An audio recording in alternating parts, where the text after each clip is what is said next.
Dahil hindi tayo madamot at may nagtanong, sasagutin natin. So, yung name ng dating site is Christian Filipina. If you're familiar with Christian Filipina, at kung hindi pa naman, ilalagay ko yung link dito sa baba, sa comment section. Tsaka ifa-flash ko din yung picture niya para sure talaga tayo na doon kayo napupunta na dating sites.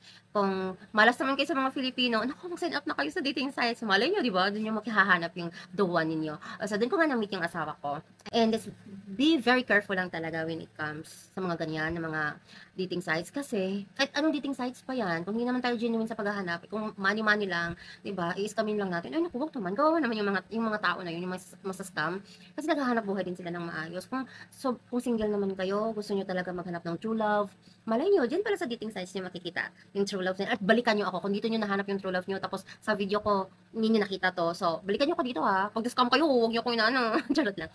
So, ilalagay ko dito para sure tayo na yun yung mapupuntahan niyo. Para sa mga babae, pag nag-sign up ka doon, libre lang, hindi mo kailangan magbayad. Yung magbabayad lang is yung lalaki para makapag-message sila sa'yo, ikaw din makapag-message sa kanila. Kasi pag hindi sila premium, hindi ka nila mami-message. So, yung mga na-encounter ko doon, so far, yung mga Christian naman talaga, like born again, like Protestante, Pentecost, Methodist, ano pa ba, may mga Catholic din, walang problema doon. Basta careful lang talaga kasi mahilig ako manood ng mga crime stories about Filipina na kapag-asawa ng AFAM. Kasi nung kausap ko pa lang online yung husband ko, natatakot din ako, baka, di ba, matchak-chak tayo doon sa US or saang lugar, saang bansa. And, grabe yung research ko talaga, anong gagawin kapag ganito, ganyan. Paranoid. So, ang dami, akala kasi ng iba na kapag nakapag-asawa ka ng AFAM, buhay prinsesa ka, pag may AFAM ka, mayaman ka na, gano'n. Hindi po gano'n yun.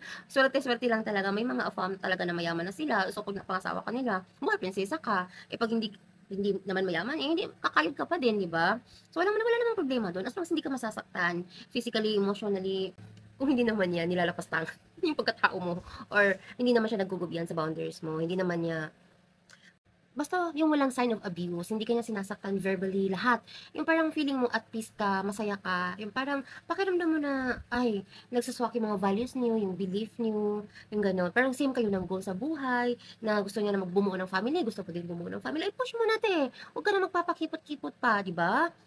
Pag may red flags, ay naku, wag nating pikitan dahil afam, may pera. No. Pag may red flag, cut off mo na agad kasi later on, ikaw lang din mahihirapan, ikaw lang din magsasuffer. Parang akala mo, okay lang may red flags, basta may pera naman, sa akin mapupunta. No, hindi dapat ganun yung mentality natin, girl. Dapat, yung mentality natin is, bubuo talaga kayo ng family, na hindi kayo sasaktan emotionally, physically, verbally, or ano, kahit ano pa dyan, any signs of abuse, no. No agad, cut off pag may red flags. Kasi mahirap na. Parang kung ano yung tinutolerate mo ngayon.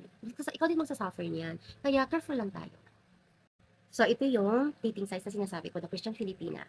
Sana makahanap kayo ng tamang tao para sa inyo. Sana magiging tamang tao ka din para sa kanya. So, God bless sa paghahanap ng true love.